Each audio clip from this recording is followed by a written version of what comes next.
현재 시각 8시 26분입니다. 지금 보고 계신 머니쇼는 SBS 비즈 그리고 유튜브를 통해서 실시간 시청이 가능합니다. 특히 SBS 비즈 앱 다운로드 받으셔서 시청하시면 다양한 정보 확인해 보실 수 있고요. 더 다양한 주식 정보 원하시는 분들은 카카오톡 채널에서 머니를 검색하셔서 친구 추가하시면 됩니다. 자, 트럼프 대통령의 관세 정책 발표가 이제 눈앞에 다가왔습니다. 좀 전에 나온 소식 보니까 그 백악관 집무실에서 이제 기자들을 만나서 한 얘기가 이제 현재 시간으로 이제 내일 밤쯤이나 그 다음 날 이 상호 관세에 대해서 세부적인 내용을 공개할 건데 친절하게 스스로를 친절하게 공개할 것이다. 친절하게 공개할 그러니까 것이다. 다른 나라들에 비해서 매우 친절할 것이다. 이렇게 얘기를 했어요. 병 주고 약 주는 것도 아니고. 무슨 의미죠? 친절하게 한다는 얘기가? 예, 그러니까 뭔가 좀 상호 관세가 국가에 따라서 조금 더 낮아질 수도 있다. 지금 그러니까 한 50분 전에 나온 내용이죠. 그러니까요. 예. 뭐 워낙 좋게 말하면 완급 조절이 좋고 예. 나쁘게 말하면 뭐 하루하루 말이 바뀌는 분이니까. 예. 그런데 혹시나 싶어서 한번 점검을 해보니까 3월 한 달 동안에 주가가 제일 많이 빠진 나라는 덴마크네요. 여기는 그린란드 뺏길 것 같아서 그러나 한 19% 가까이 빠졌고 필라델피아 반도체 지수가 10.4% 마이너스, 대만, 코스닥이 마이너스 9.56, 나스닥도 마이너스 8.2%, S&P 500 마이너스 5.75, 코스피 그래도 좀 덜 빠졌네요. 마이너스 2.04인데 야 3월 한 달 힘들었는데 어제 만약에 그런 식의 장중에 잡아 당기는 그런 흐름이 없었다면은 나스닥도 이게 아마 10% 두 자릿수 낙폭을 기록했지 않았을까 싶은데. 아니 어제 S&P 500도 보니까 한 마이너스 한 1.7%까지 빠졌다가 0.6% 상승 전환한 거면 이게 변동폭으로 보면 엄청 큰 거잖아요. 그러니까요. 요새는 이제 10시 반에 장이 좀 일찍 열리니까 썸머타임에. 그렇죠. 예. 자기 전에 한번 시세만 보고 하다만 답답해졌는데 아침에 또 눈 떠서 보면 좀 다르죠. 눈 떠서 보니까 뭐지 싶어가지고. 맞아요. 저도 걱정이 돼서 이렇게 딱 보다가 그냥 딱 끄고 잤는데. 근데 어제는 블랙먼데이도 블랙먼데이지만 그냥 블랙 가지고는 좀 멋한 진짜 시커먼 월요일이었어요. 그러게요. 하락한 종목이 정말 한 10배가량 많았고. 그러니까 오늘은 지금 뭐 개장전 흐름이나 야간 선물 봐서는 오늘은 그래도 4월 첫 거래는 또 뭐 반등으로 시작할 것 같은데 한번 또 기대됩니다. 만우절인데. 기분 좋은 거짓말을 좀 해주셨으면 좋을 것 같은데. 그래요. 시장이 녹록지 않으니까 자, 오늘 이분과 함께 좀 변수들 짚어보도록 하겠습니다. 오늘 나도투자자문의 이재규 본부장님 함께합니다. 어서 오세요. 어서 오세요. 안녕하세요. 예. 어제 우리 본부장님 우리 장부터 한번 얘기해 보죠. 어제 뭐 좀 그 정도는 좀 각오하셨나요? 저는 생각보다 너무 많이 빠져가지고. 네, 근데 어제 이제 우리나라 증시만 보면 생각보다 좀 많이 빠지는구나라는 생각이 들었는데 어제 그 일본 증시 같은 경우 4%의 하락이 나왔거든요. 그래서 맞아요. 사실 어제가 굉장히 공교롭게도 공매도 재개라는 이슈가 이벤트가 좀 있으면서 우리 시장이 굉장히 많이 밀렸다라는 분석들이 있는데 어제 이제 아시아 증시가 전반적으로 많이 밀렸습니다. 아무래도 상관세에 관련되어 있는 부분들이 시장에 더 많은 영향을 미치지 않았나라고 생각이 되고 있고요. 거기다가 물론 이제 공매도와 관련되어 있는 부분들 같은 경우도 시장의 낙폭을 좀 더 키우는 역할을 했다라고 생각을 하고 있는데 그래도 이제 새벽에 마감된 미증시가 어느 정도 반등력을 보여줬기 때문에 우리나라 시장 같은 경우도 여기서는 어느 정도 하방 경직을 보일 가능성은 있다라고 생각을 하고 있습니다. 이 자리가 최저점이라고 볼 수는 없겠지만 저점 라인대인 것은 맞거든요. 그러니까 증시라는 것이 어쨌든 올라갔다가 눌림이 나왔다가 다시 한번 밀렸다가 이런 식으로 계속해서 움직임이 나오는데 우리가 좀 시차를 두고 본다라고 한다면 현재 우리나라 코스피가 PER 기준으로 9배 밑으로 좀 내려오고 9배 수준까지 지금 주가가 많이 밀려 있는 상황이거든요. 그렇다라고 한다면 여기서부터는 그래도 우리가 굉장히 좀 안타까운 이야기지만 개인 투자자분들이 지금 현금이 거의 없겠죠. 근데 현금이 만약에 있다라고 한다면 매수의 기회가 맞지 않을까. 그리고 이제 종목군들을 보유하고 계시다라고 한다면 이제 우리가 매수하는 것이 어렵다라고 한다면 보유의 관점으로 당분간은 좀 보시는 게 맞지 않을까. 저는 이렇게 좀 생각을 하고 있습니다. 그래서 어제 같은 경우는 공매도 재개와 그리고 상호관세에 관련되어 있는 부분들이 우리 시장에 굉장히 악영향을 미쳤다. 이렇게 좀 말씀드리고 싶고요. 굉장히 중요한 자리에서 밀렸기 때문에 그 하락분이 이번 주 중에 좀 복구가 돼야지만 추세 복귀가 좀 빠르게 될 수 있지 않을까라고 생각을 하고 있기 때문에 오늘부터 금요일까지가 굉장히 중요하지 않을까 이렇게 의견 드리도록 하겠습니다. 네. 뭐 기술적으로도 봐도 그렇고 어느 정도 지금 현 레벨에서 또 이 정도 속도로 떨어졌는데 여기서 막 던지기보다는 반등을 기대한다는 거는 저도 공감합니다만 근데 이게 지수 레벨이 너무 밀리는 바람에 이제 2,550이 버거워진 데다가 2,600은 아주 무거워져 버렸어요, 그냥. 네. 예. 그렇긴 하고 어제 미국 장은 어떻게 해서 그런 극적 반전이 있었을까요? 장중에. 일단 뭐 낙폭이 그동안 계속해서 나왔었던 부분에 대한 어느 정도의 기술적 반등도 있는데 우리가 가만 살펴보면 어제뿐만 아니라 한 2, 3거래일 정도 미국의 국채 금리가 좀 빠지더라고요. 예. 그래서 우리가 안전자산 쪽으로 자금이 좀 몰려가는가 싶었는데 이제 미 증시 같은 경우도 낙폭이 좀 과했다라고 생각이 되는지 다시 한번 위험자산 쪽으로 자금이 넘어오는 게 아닌가라고 생각을 하고 있습니다. 근데 뭐 그런 과정에서 이제 뭐 트럼프의 관세 코멘트가 계속해서 나오고 있는데 이게 계속해서 나오다 보니 어떻게 보면 투자자분들 입장에서는 그 피크를 약간 지나가는 것이 아닌가라는 생각이 들고 있거든요. 어떻게 보면 오늘부터 혹은 내일부터 이 관세에 관련되어 있는 본격적인 협상이 진행될 가능성이 있다라고 보고 있습니다. 그러니까 그동안은 관세를 계속해서 부과하겠다라는 이야기가 나왔다라고 한다면 4월 2일 상호관세가 나온 이후에는 계속해서 협상을 하지 않을까라고 생각이 되고 있거든요. 근데 얼마 전에도 우리 현대차가 미국 쪽에다가 투자를 한다라는 내용이 나왔을 때 뭐 현대에다가 관세를 매기지 않겠다라는 발언이 잠깐 있었잖아요. 결국에는 협상을 위한 카드가 되지 않을까라고 저는 생각을 하고 있기 때문에 이런 부분들이 시장에서 그동안 피로도가 많이 쌓여 있는 상황에서 어떻게 보면 앞전보다는 트럼프의 이런 코멘트에 대해서 약간 둔화되는 모습들이 나오지 않나라고 생각을 하고 있습니다. 그렇다라고 한다면 이제 관세에 관련되어 있는 부분들은 트럼프 뭐 임기 1년 차 올해 내내 어떻게 보면 부각이 될 가능성이 있겠지만 그 강도 자체는 그 감도 자체는 좀 완화될 가능성이 있지 않을까 저는 그렇게 생각을 하고 있거든요. 지금 이제 안전자산 쪽으로 자금이 좀 몰려가는 모습이었다가 다시 한번 위험자산 쪽으로 오고 있기 때문에 글로벌 증시 같은 경우도 어느 정도의 하방 경직을 보일 가능성이 있다라고 생각을 하고 있습니다.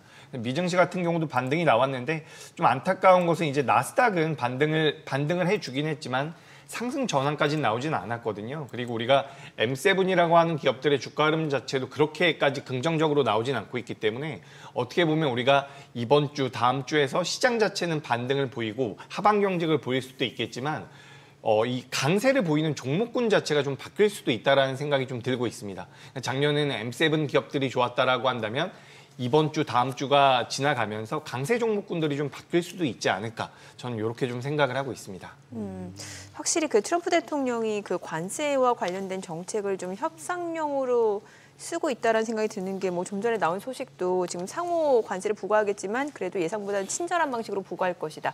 이게 결국에는 나 협상용으로 쓰겠다라는 거를 좀 넌지시 좀 신호를 주는 거고 또 보니까 많은 국가들이 미국에 대한 관세를 철폐할 것이다. 자기는 그렇게 보고 있다. 이 얘기는 결국에 너희들이 어떻게 하는지에 따라서 나도 관세 상당히 친절하게 부과할 수 있다. 이런 얘기인 거잖아요. 네. 그러니까 결국에는 어떻게 보면 지금 시장에 대한 하방 압력도 좀 정점을 지나고 있다. 이렇게 좀 봐도 괜찮은 건지 궁금하거든요. 일단 그 이슈 자체는 저는 어느 정도 정점을 지나고 있다라고 생각을 하고 있는데 시장의 이 지수단의 흐름은 아직까지 완전히 저점을 잡았다라고 보긴 좀 어렵습니다. 조금 더 가격 조정이 있을 수 있다. 그럴 수 있다라고 저는 생각을 하고 있는 게 사실 뭐 새벽에 마감된 미증시가 어느 정도 반등을 했죠. 근데 우리가 지금 보면은 PC 같은 경우도 살짝 올라오는 모습이었고요. 심리 지표 같은 경우는 더 안 좋아지는 모습이거든요.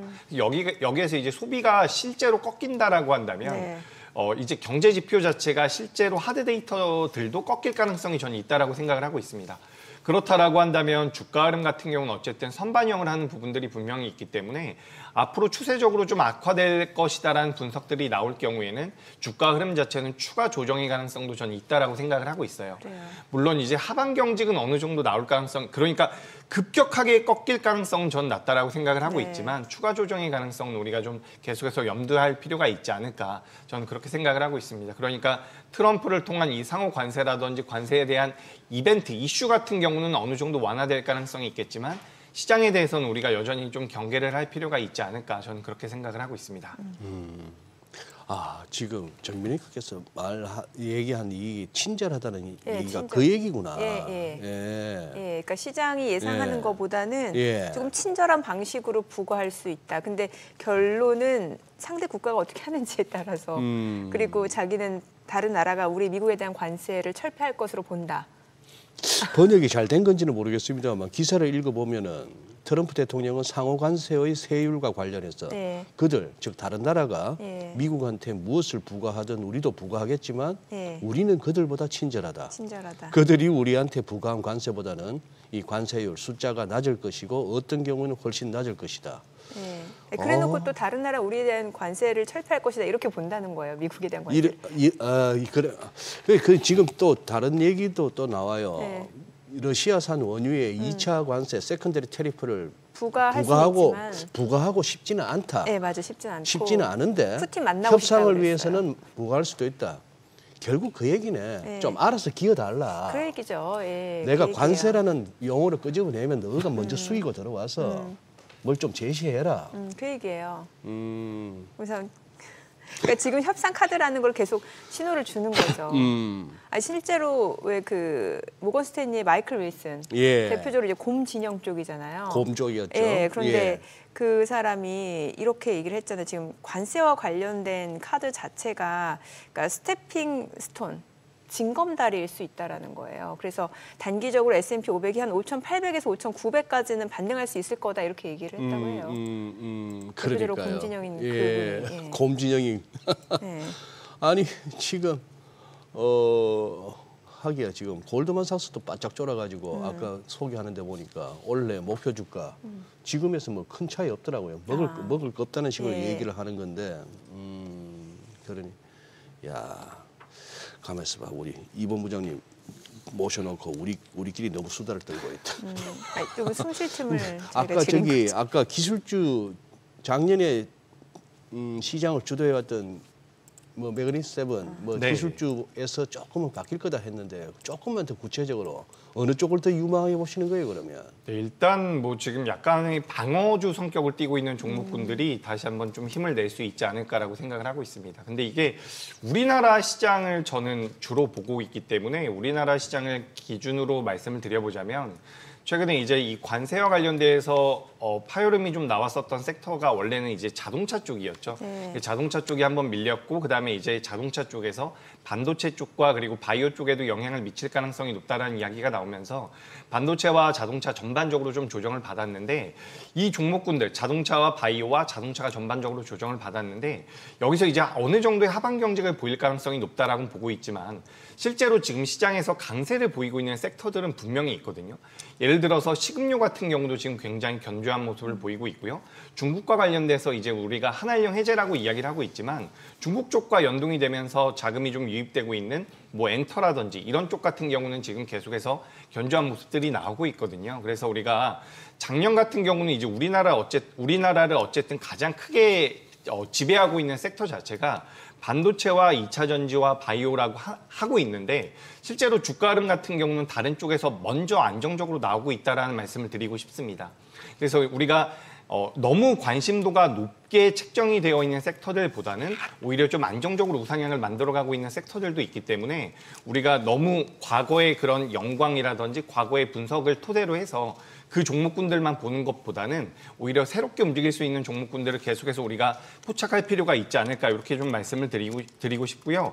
우리 시장에서 이제 삼양식품이 가장 견조한 모습들을 보이고 있었는데 최근에는 오리온이나 농심 같은 경우도 굉장히 안정적인 모습을 보이면서 우상향을 하고 있고요.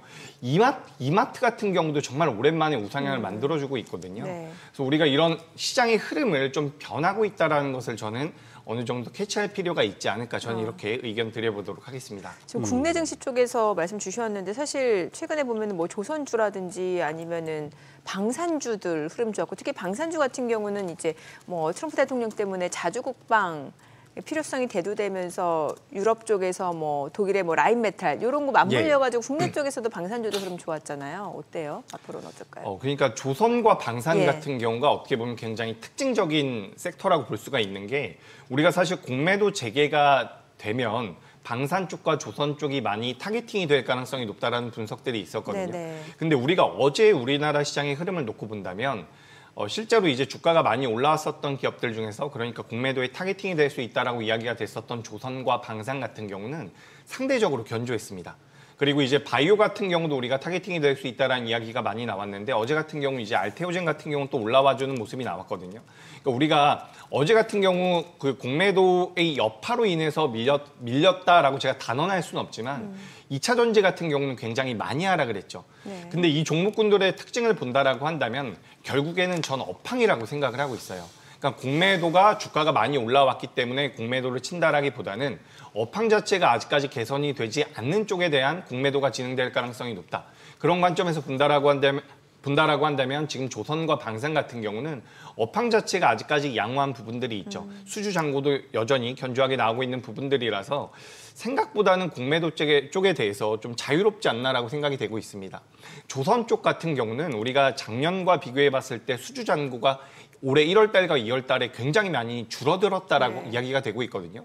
수치 자체가 굉장히 많이 줄어들었는데 이 수치가 줄어든 부분이 관망세가 굉장히 많았다라고 이야기가 되고 있어요. 트럼프란 인물 때문에 관망이 지속이 됐고 이 관망이 어느 정도 이어지다가 오히려 중후반기가 된다라고 한다면 수주 물량이 늘어날 것이다라는 분석들이 나오고 있기 때문에 전 조선주들 같은 경우는 이번에는 저는 긍정적으로 볼 필요가 있다라고 생각을 하고 있습니다. 의외로 조정을 좀 받았어요, 이미. 지난 한 달 동안 조정을 좀 받은 상태였고 공매도가 재개된 어제 같은 경우는 오히려 일부 기업들 같은 경우는 반등이 나왔거든요. 그래서 이런 부분에서 추가 반등에 대한 기대감을 좀 가져볼 수도 있지 않을까라고 말씀드리고 싶고요. 결국에는 공매도라는 것도 업황이 너무 좋은 섹터에 대해서는 공략하기가 좀 어려운 것을 어제 좀 보여주지 않았나라고 생각을 하고 있습니다. 조선과 방산 전반적으로 저는 긍정적인 의견을 좀 드리고 싶습니다. 예. 그런데 지금 여기서 진짜 우리가 한번 단기 반등은 지금 분명하다기보다도 어느 정도 충분히 기대해 볼 만한 시점이자 레벨이고 그동안 빠진 폭으로 보나. 근데 이제 여기서 한번 고민해야 될 게 미국이나 우리나 뭐 유럽도 요즘 그렇고 한데 이게 여기서 이제 반등은 나올 타이밍은 맞는데 진짜 여기서 더 저점이 더 낮아지지는 않아야 되는데 말이죠. 그 부분을 우리가 지금 모른단 말입니다. 여기서 이제 조금 이렇게 기술적으로만 보자면 아직도 유럽은 이제 시작 같고 좀 조정 제대로 받아야 될 것 같고 우리도 지금 여기서 한번 바닥을 한번 만들려면은 조금 저점 더 낮추면서 기술적으로 이른바 매수 다이버전스 만들고 하는 게 좀 보여야 될 것 같고 거래량도 좀 터져주고 이런 게 있어야 될 것 같은데 그 부분이 좀 그거 같긴 합니다만 이게 이제 트레이딩 관점에서는 한번 지금은 매수로 롱으로 한번 대응해 볼 만한 시점입니다만 이게 아닌 게 아니라 그것도 현금 있어야 가능한 얘기고 그렇죠. 네. 꽉 묶여 있으면은 주식에 꽉 묶여 있으면 그냥 회복되기를 기다릴 수밖에 없다는 또 그런 것도 있고 이게 보니 2차 전지 쪽은 아직도 많은 분들이 손을 못 쓰고 계시더라고요. 네. 참 2차 전지 너무 어렵죠. 어렵죠. 예. 그래도 어제 사실 우리 방산하고 조선은 진짜 낙폭이 그 와중에도 적었고 아니면 일부는 또 오르기도 했습니다. 네, 맞습니다. 결국에는 공매도에 대한 우려감이 굉장히 많았지만 업황에 대한 분석들이 여전히 필요하지 않나라고 생각이 되고 있어요. 예. 우리가 2025년도 들어서 계속해서 이야기했었던 부분들이 트레이딩 관점으로 시장을 볼 필요가 있다. 그리고 강세 종목들이 계속해서 추세를 이어가는 경우가 많다라는 분석들이 있었는데 제 생각에는 이번 주 우리나라 시장이 주 후반에 어떻게 마무리가 될지 봐야겠지만 네. 이번 주 후반까지 우리나라 시장이 어느 정도의 하반 경직을 보여준다라고 한다면 네. 시장의 분위기가 좀 바뀔 수 있다라고 제가 보고 있는 게 예. 강세 종목군들이 계속해서 가는 시장이 아니라 오히려 강세 종목군들을 우리가 짧게 트레이딩 관점으로 보는 게 아니라 어떻게 보면 지금부터는 좀 우리가 호흡을 길게 볼 필요가 있다라는 생각이 들거든요. 그러니까 우리가 1월 달과 2월 달에는 강세 종목군들이 좀 더 탄력적인 모습을 보여서 그런 종목에 대한 트레이딩 관점으로 접근을 했다라고 한다면 지금부터는 오히려 3개월, 6개월 단위로 좀 투자 텀 자체를 좀 길게 볼 필요가 있다라고 생각이 듭니다. 그러니까 시장이 어쨌든 굉장히 불안정한 상황에서 낙폭이 많이 나왔죠. 낙폭이 많이 나왔다라는 것은 여기가 지금 당장은 아니라고 하더라도 저점 라인대라고 우리가 볼 수가 있는 부분인데 여기서 저점을 찍고서 우리가 한 달, 두 달, 뭐 3개월, 4개월 정도 반등이 이어진다라고 한다면 이 투자 기간 자체를 좀 길게 잡고 볼 필요가 있다고 저는 보고 있는 거거든요. 그렇기 때문에 뭐 시장에 대해서는 저는 부담스러운 부분들도 분명히 있지만 업황에 대한 개선이 분명히 이루어진다라고 한다면 전 우리 시장 같은 경우는 지금은 그래도 매수의 기회가 될 수 있다라고 생각을 하고 있습니다. 우리가 시간이 지나서 우리나라 코스피가 2,600, 2,700까지 올라왔을 때 그때 이제 좋은 이야기들이 많이 나올 거예요. 우리나라 시장이 굉장히 좋다라는 이야기가 나올 텐데 당장에 우리가 뭐 이슈에 대해서 이야기를 하고 있는 부분들도 분명히 있지만 실제 매매를 한다라는 입장에서는 지금 현재 레벨단 같은 경우는 저는 보유 내지는 매수가 맞다라고 생각을 하고 있거든요. 물론 시장이 너무 급격하게 밀리고 있는 부분들이 부담이 되긴 하지만 시간이 지나 보면 이 자리가 매수 자리였다라는 생각이 들 가능성이 전 높다라고 생각을 하고 있습니다. 아니 지금 보니까 공매도 거래가 중단된 종목이 있네요. SK하이닉스, 뭐 롯데쇼핑, SKC, 한샘, 롯데주주, DIC, 뭐 코스닥 쪽에서는 뭐 HLB제약, 제주 뭐 이런 종목이 공매도 거래가 금지됐다라는 거는 뭐예요? 이게 낙폭이 워낙 어제 커서 그런 거예요? 공매도가 네. 비정상적으로 급증했다. 이런 명분을 가지고 지금 공매도 금지 이야기가 나오고 있는 종목에 거거든요. 대해서 아니 근데 어제 재개된 지 하루 만에 갑자기 공매도가 어쨌든 좀 많이 나왔다. 거래 대금과 비교해봤을 때 공매도가 많이 나왔기 때문에 공매도 금지 이야기가 나오고 있는데 요 기업들이 일부 일부 종목이요. 네, 일부 종목에 지금 나온 게 SK하이닉스가 해당이 되고 아니 뭘 그렇게 일일이 종목 하나하나까지 뭐 요거는 되고 요거는 안 되고 꼭 그래야 됩니까? 그리고 당국에서. 이제 오늘 이제 금지인데 일부 종목에 대해서 이게 만약에 5% 이상 하락하면은 그 공매도 금지 기간이 또 연장된대요. 네, 맞아요. 지금 코스피 14종목, 코스닥은 29종목이 공매도 금지 요 이야기가 나오고 있는데 낙폭이 오늘도 나온다라고 한다면 뭐 추가 연장까지도 지금 이야기가 되고 있는 것으로 알고 있습니다. 아니 진짜 제발 좀 그냥 이렇게 월급들 받아가시라고 그냥 네. 뭘 굳이 쭈물떡쭈물떡거리다가 진짜 걸그부스러미 뭘 이거는 공매도 비중이 너무 높아서 안 돼. 뭐 안 돼. 아, 참. 그러니까 보니까 이제 아닙니다, 진짜. 어제 공매도 상위 종목이 코스피 쪽에서 이제 SK하이닉스, 뭐 한미반도체, LS 마린솔루션, LG 에너지솔루션, 뭐 HD 현대일렉트릭 이런 게 이제 공매도 상위 종목이었고 코스닥 쪽에서 뭐 알테오젠, 에코프로, HLB 이게 이제 어제 공매도 상위 종목인데. 잘하면 이제 매도 금지도 나오겠다. 공매도가 아니라 매도 주문 금지도 나오겠어. 그래, 이게 잘하면. 공매도 재개를 했는데 왜 또 이렇게 제재를 하는지 저도 잘 이해가 안 되는데 첫날. 실질적으로 그러니까 저는 사실 어제 우리나라 시장이 그러니까 일본 증시라든지 아시아 증시가 전반적으로 하락을 했잖아요. 예. 그렇기 때문에 어느 정도 이해가 되긴 하는데 사실 공매도 재개되자마자 종목군들이 이렇게 낙폭이 나왔을 때 예. 거기에 대해서 이렇게 조치가 바로 들어온다라는 것 자체가 저도 살짝 의아하긴 하거든요. 저도 개인적으로 공매도가 많이 나와서 주가가 하락하는 거에 대해서는 굉장히 좀 안타깝게 생각을 하지만 우리가 공매도를 재개한다라는 것 자체가 시장에 대한 유동성을 공급한다라는 관점에서 봐야 되거든요. 그렇다라고 한다면 금지를 이렇게 하는 것은 전 좀 맞지 않지 않나라는 생각이 좀 들고요. 우리가 사실 3월 말에 FTSE라고 있죠. 우리가 네. FTS 같은 경우는 선진국 지수에 대한민국이 편입이 되어 있거든요. 그래서 공매도를 재개하지 않으면 거기서 이제 선진국 지수에서 탈락할 수도 있다라는 이야기들이 좀 있었어요. 그러니까 우리가 MSCI를 많이 보고 있지만 그와 네. 비슷한 게 FTSE라는 부분이 예. 있거든요. 그래서 거기서 이제 공매도를 재개할 수밖에 없는 상황에 놓여 있었던 것은 맞고 그렇기 때문에 우리나라가 이제 공매도 재개를 본격적으로 시작을 했는데 거기에 대해서 이제 공매도를 또 한시 중단한다라고 이야기가 되니까 저도 사실 아침에 보고서 이게 무슨 이야기인가 좀 싶었는데 그러니까요. 너무 이렇게 정책적인 부분들이 변경이 계속해서 빠르게 된다라고 한다면 네. 뭐 투자자분들께는 굉장히 좀 혼란을 야기할 수 있지 않을까 저도 이렇게 의견 드려보도록 하겠습니다. 뭐 롱숏 전략으로 치는 매도가 됐건 그냥 과하다 싶어서 이거는 버블이다 싶어서 그냥 공매도를 치든 간에 칠만해서 치는 거고 쳤다가 그들 판단이 잘못됐거나 진짜 좋은 기업, 좋은 주식 같으면은 그 사람들이 오히려 쇼커버하면서 오히려 급등이 나올 수도 있는 거고 그런 거지. 그걸 자기들이 뭐라고 그렇게 뭐 되네 안 되네 그럽니까? 아 진짜 이거는 듣다 보니까 진짜 그러니까 저도 제가 지금 좀 오버하는 것 같지만 아니에요 이거는. 그렇죠. 너무 네. 단기적으로 이런 내용이 나오는 것은 저도 맞지 않다라고 그것도 무슨 뭐 생각하고 며칠 있습니다. 몇 주를 본 것도 아니고. 하루였으니까요. 네. 제가 괜히 소장님 화나게 만든 것 같아요. 죄송합니다. 제가 괜히 소장님한테 이렇게 막 불을 지핀 느낌인데 약간 의도적으로 하신 것 같아. 저 대신 좀 해달라. 이런 얘기하면은 또 버릇 걷는 걸 아시니까. 네. 아유. 하루 만에 이렇게 공매도 거래 금지시키는 종목이 나온 28종목. 예. 그것도 일일이 확인해야 되네 이제. 오늘은 네. 뭘 또 공매도 금지했을까? 그러게요. 알테오제는 아닌 것 같고요. 뭐 알테오제는 아니고 코스닥 쪽에서는 예. HLB제약, 뭐 제주반도체 뭐 이런 종목이고 네, 뭐 이제 JYP 엔터 같은 경우도 예, 있고요. 그리고 코스피 쪽에서는 이제 SK하이닉스. 네.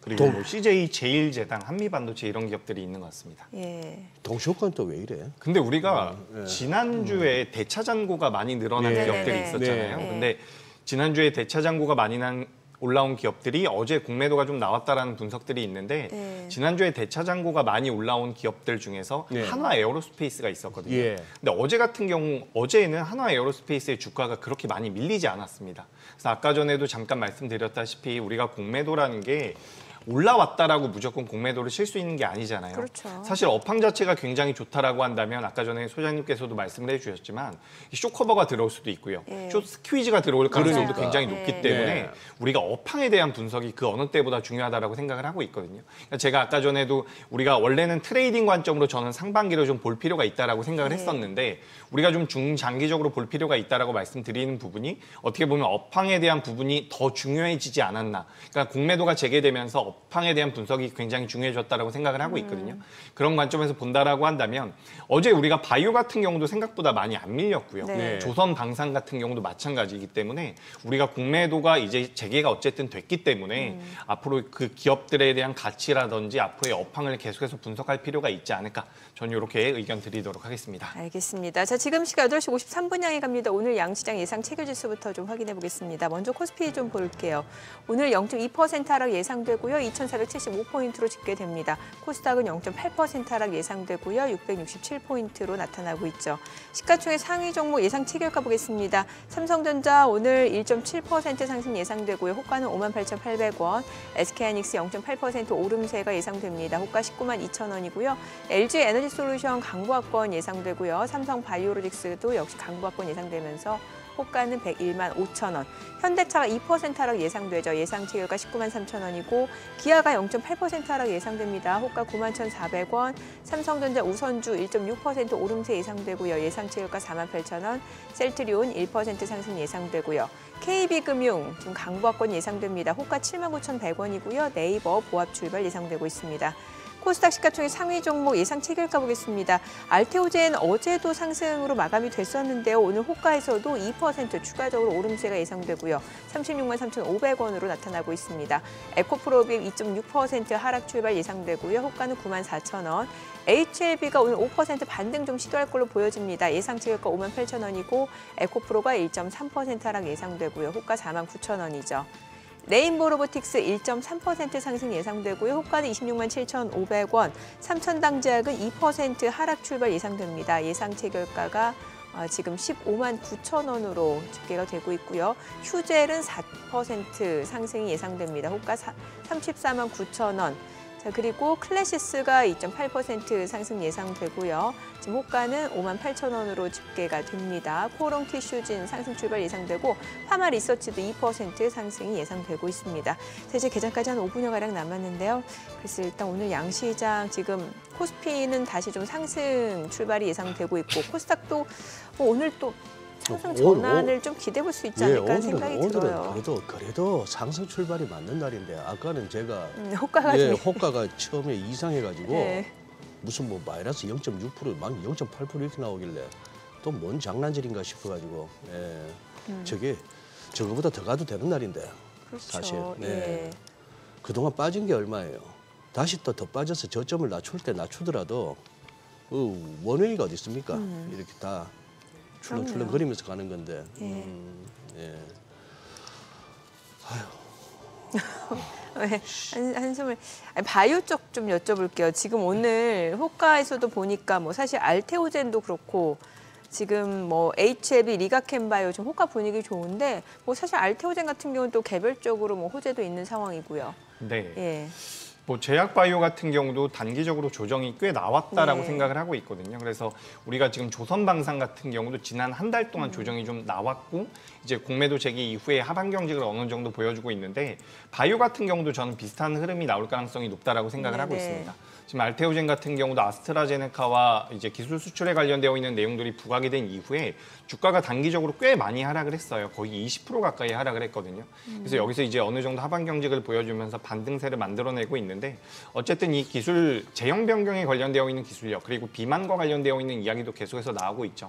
비만 약과 관련되어 있는 부분. 근데 우리나라 제약 바이오 기업들이 어쨌든 10년 전부터 계속해서 이제 기술을 개발해 왔었던 부분들이 올해에는 그게 집대성되는 그런 한 해가 될 것이다라는 이야기들이 많이 나오고 있거든요.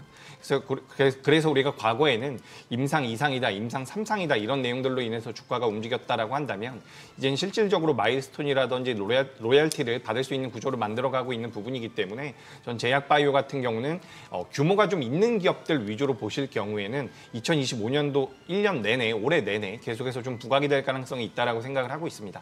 그리고 우리가 제약바이오 같은 경우는 계속해서 체크를 해볼 부분이 결국엔 미국의 국채금리에 대한 영향도 우리가 받을 수밖에 없다라고 볼 수가 있거든요. 어쨌든 그 금리 자체가 내려온다라는 것이 제약바이오에는 굉장히 긍정적일 수가 있습니다. 우리가 미국의 금리 인하, FOMC에서 금리 인하를 한다라고 한다면 제약바이오에 대한 단기적인 모멘텀이 생길 가능성이 굉장히 높고요. 10년물 국채금리가 내려온다라고 한다면 또 장기적으로 메리트가 생길 가능성이 있거든요. 그래서 우리나라 제약바이오 같은 경우는 여전히 좀 매력적이지 않을까라고 말씀을 드리고 싶고요. 우리가 작년에는 바이오테크 기업들이 굉장히 좋은 모습을 보였다라고 한다면 올해 같은 경우는 조금씩 이제 종목군들이 바뀌고 있는 것 같긴 해요. 우리가 뭐 파미셀 같은 경우는 반도체와도 좀 어느 정도 엮여 있는 부분이라서 뭐 우리가 온전히 제약 바이오로만 보기 어려울 수도 있지만 우리가 첨생법과 관련되어 있는 종목군들 중에서 줄기세포 관련주들 굉장히 좋은 모습들을 최근에 보여왔죠. 화면에 보시면 이제 네이처셀도 나오고 있는 부분인데 줄기세포와 관련되어 있는 종목군들도 변동성이 잘 나오고 있고요. 그리고 최근에 이제 우리가 RPT라고 이야기를 하고 있는 방사성 의약품 쪽이 있습니다. 이 방사성 의약품과 관련돼서 종목군들, 뭐 퓨처캠이라든지 그리고 듀켄바이오 같은 경우도 주가 흐름이 굉장히 견고하게 나오고 있기 때문에 바이오 섹터 내에서도 선순환이 좀 이루어지고 있지 않나라고 생각을 하고 있고 저는 그런 흐름에서 제약바이오 같은 경우도 2025년도에는 계속해서 좀 체크가 필요한 섹터가 아닐까 이렇게 의견 드리겠습니다. 네. 야, 근데 이제 관세 관련해서 지금 캐롤라인 레빗 백악관 대변인이 이제 기자들하고 한 얘기를 들어보니까 이게 만약에 숫자가 과장되거나 잘못됐으면 또 팩트 체크 들어가겠죠. 미국 언론에서. 지금 이제 유감스럽게도 이 다른 나라들이 너무 오랫동안 미국을 갈취해 왔다. 이 표현은 트럼프 대통령도 쓰는 표현이잖아요. 갈취당했다. 갈취. 그런데 이제 EU 같은 경우는 미국 유제품에다 50%를 때리고 일본은 미국 쌀에다 700% 관세를 때리고 인도도 농산물 100%, 캐나다는 미국산 버터, 치즈 등에 300%를 갖다가 때렸다 이거예요. 이게 사실이라면은 갈취 당했다 할 만하네요. 저렇게 되면 어떻게 미국산이 저 나라에 들어갈 수 있겠습니까? 그렇죠.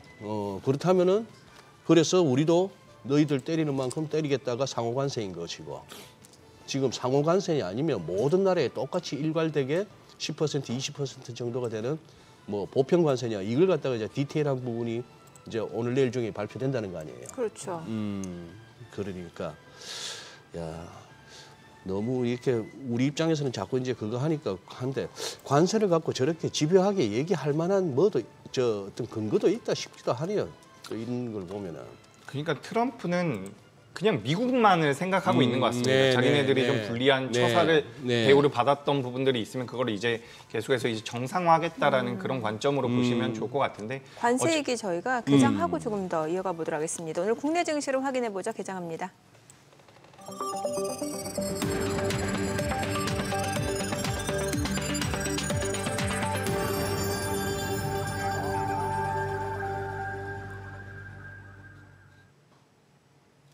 네, 4월 1일 화요일 4월 첫 거래 국내 증시 개장했습니다. 간밤 뉴욕 증시 S&P 500 상승 전환했습니다만 분기별로 봤을 때는 2년 내 최악의 분기였다라는 평가가 나오고 있습니다.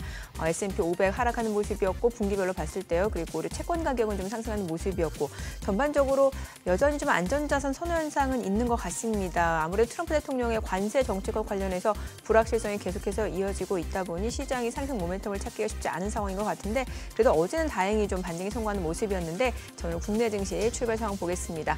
오늘 양시장 1% 넘게 올라갑니다. 코스피가 1.2% 올라가면서 2,511포인트, 단숨에 2,510선까지 회복이 됐어요. 지금 30포인트 넘게 반등 보여주고 있고요.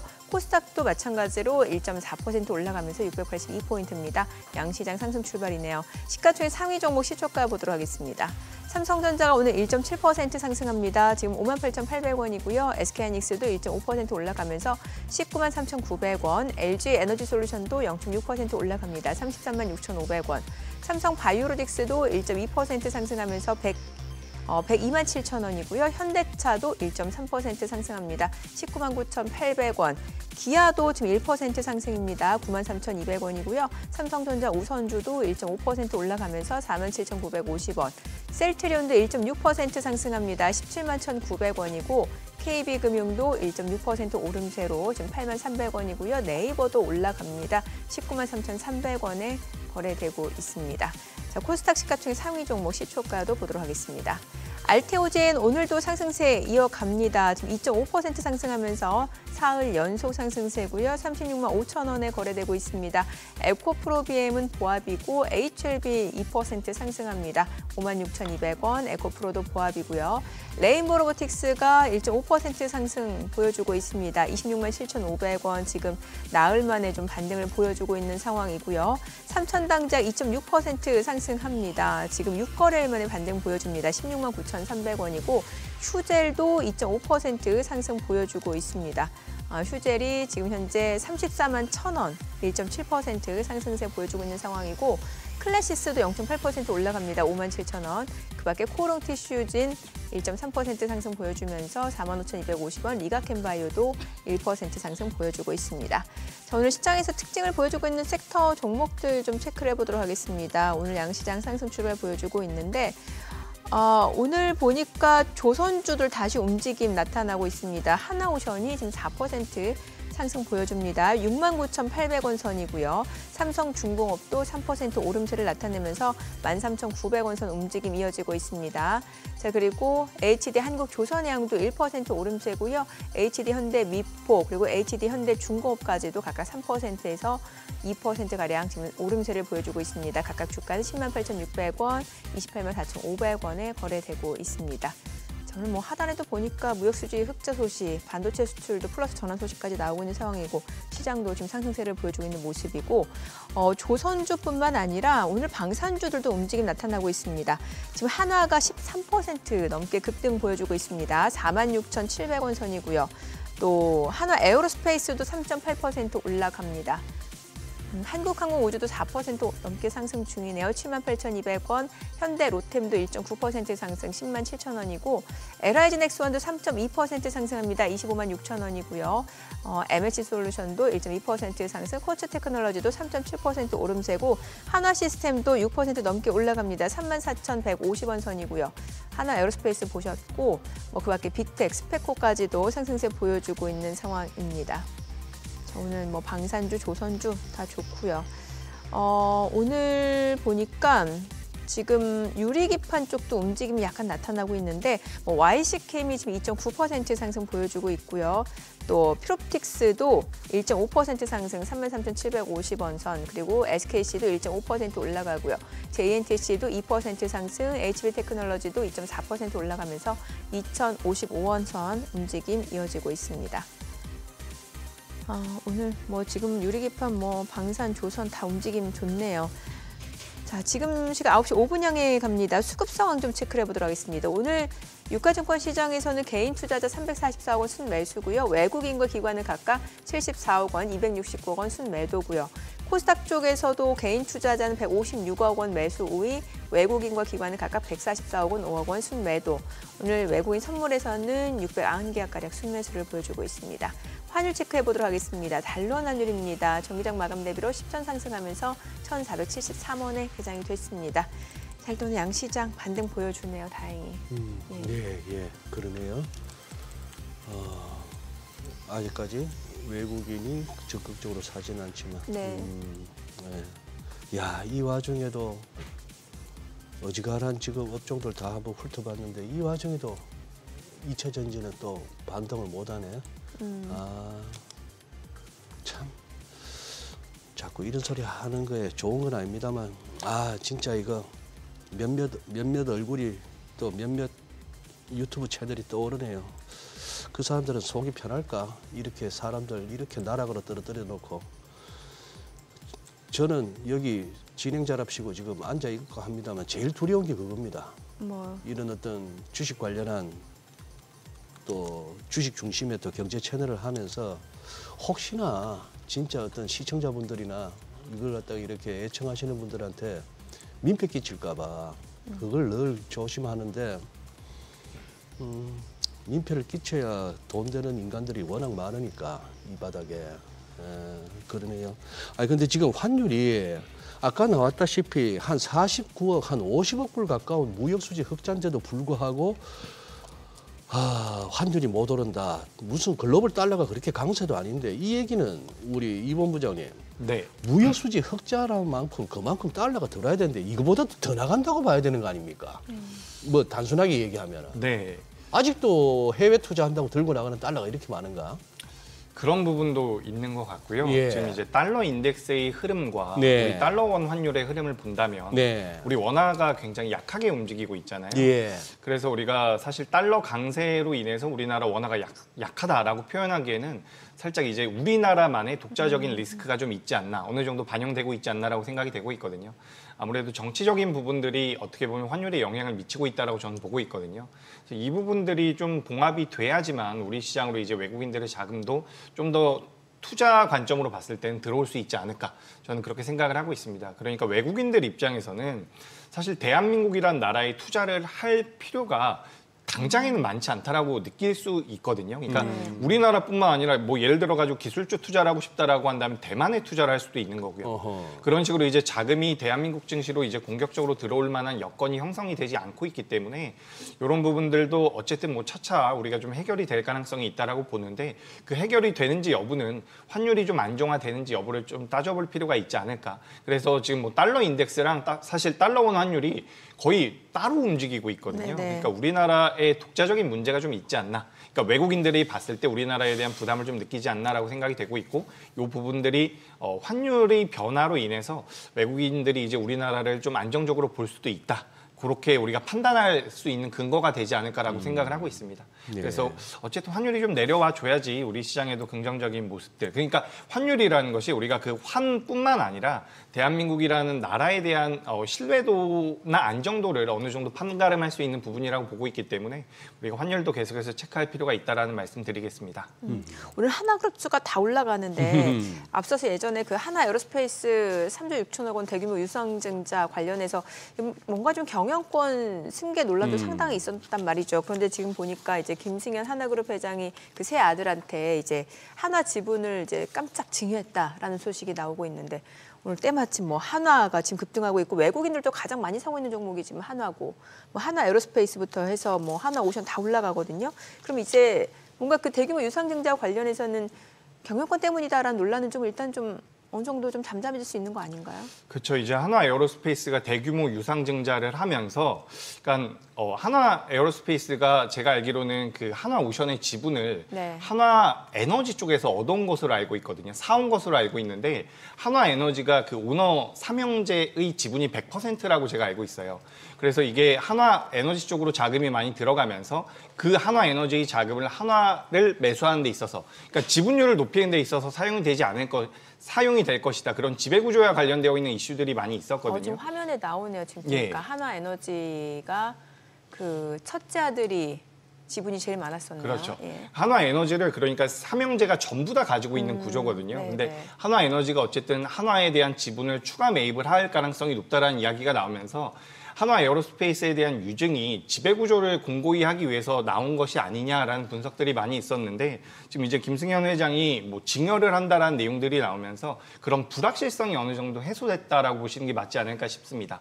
우리가 이제 이 내용이 나오기 전까지는 한화그룹주들이 조선도 가지고 있고 방산도 가지고 있기 때문에 그룹 차원에서 굉장히 시장에서 각광을 받았던 그런 상황이었는데, 이제 유상증자 나오면서 살짝 어그러졌다가 그 부분들이 이번에 좀 해결이 되면서 주가가 좀 탄력적으로 움직이는 게 아닌가, 저는 이렇게 생각을 하고 있습니다. 지금 유증은 그대로 유상증자는 그대로 유효한 거죠. 무슨 뭐 금융당국에서 제동을 걸거나 이런 거 없었죠. 일단 뭐 조사를 하겠다라고까지 이야기가 나온 걸로 알고 있거든요. 네. 그 다음에 이제 계속해서 진행은 되고 있는 것으로 알고 있습니다. 예. 그래요. 로봇주도 여쭤볼게요. 지금 보니까 그 스포츠뱅크 손정희 회장이 미국 로봇 산업단지에 지금 투자를 검토하고 있다라는 소식이 있고, 사실 그 이전에 그 모바일 월드 컨그레스에서도 뭐 피지컬 AI라고 해가지고 이제 로봇에 대한 관심이 굉장히 높았었는데 앞으로 또 어떤 식으로 전개될지도 좀 궁금하거든요. 일단 뭐 로봇이 우리나라뿐만 아니라 네. 글로벌 시장에서 가야 하는 길이라는 것은 분명히 맞습니다. 네. 계속해서 우리가 모든 것들, AI라든지 지금 발전되고 있는 모든 부분들이 결국에는 우리가 엔드 디바이스라고도 이야기를 많이 하는데 이 로봇 쪽으로 귀결될 가능성이 굉장히 높다라고 보고 있거든요.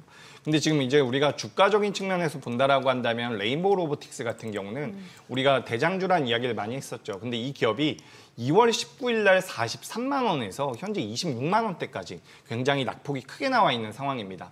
그리고 이제 다른 기업들 우리가 본다라고 한다면 뭐 중국 쪽과도 협업을 많이 진행을 하고 있고, 우리가 로봇 쪽에 대한 솔루션, 소프트웨어 쪽과 관련되어 있는 기업 중에서 클로봇이라는 기업이 있는데, 이 기업 같은 경우 또 상대적으로 견조한 모습을 보이고 있어요. 네. 그러니까 우리가 그동안 시장에서 대장주라고 이야기했었던 종목군들 같은 경우는 지금 어느 정도 조정을 받고 있는 구간이지만, 강세 종목군들, 그러니까 우리가 소위 말하는 대장주들이 계속해서 바뀌고 있는 과정이라고 생각을 하고 있거든요.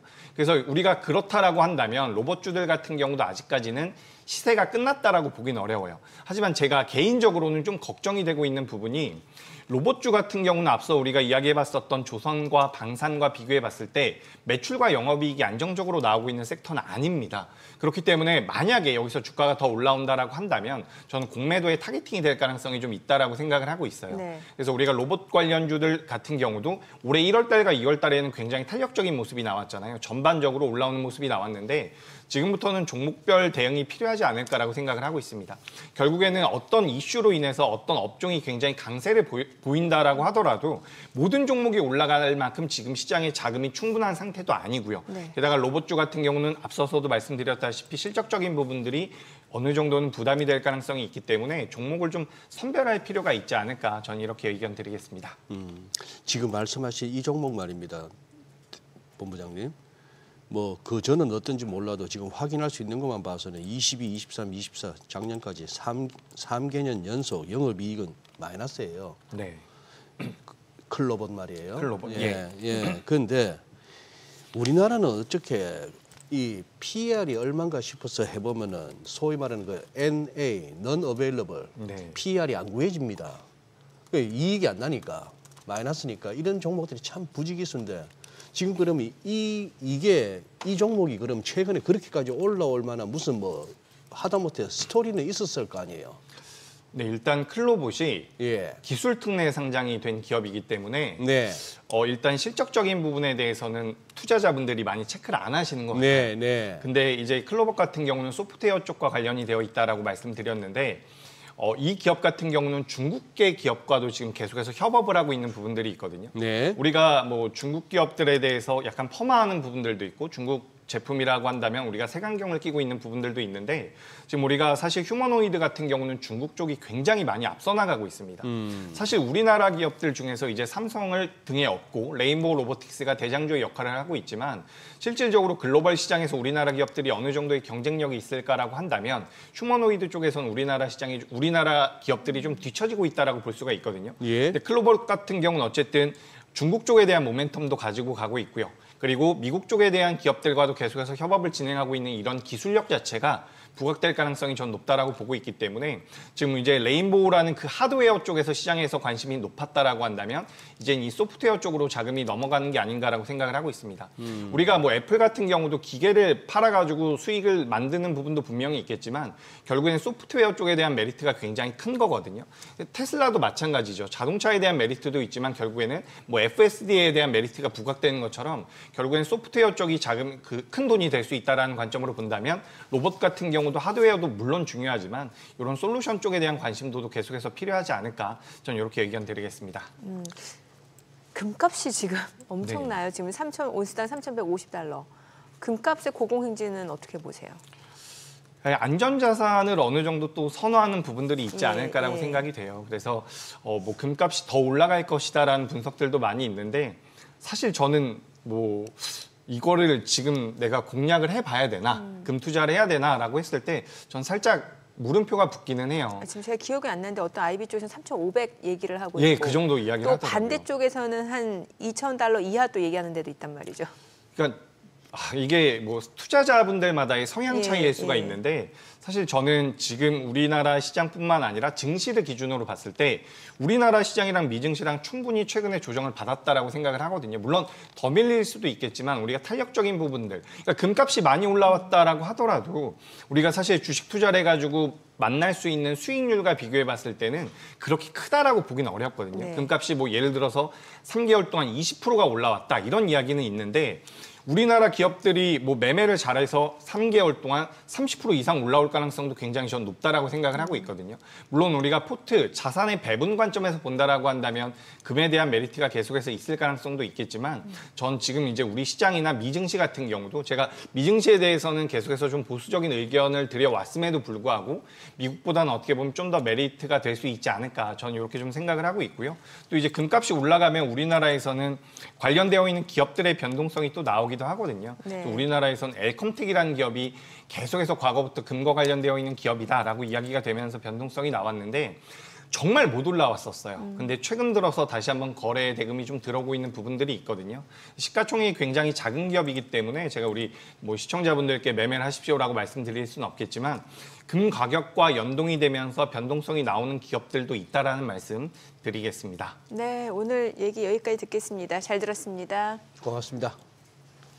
네, 오늘 들으신 내용과 관련해서 더 다양한 정보 원하시는 분들은 카카오톡 채널에서 머니를 검색하셔서 친구 추가하시기 바랍니다.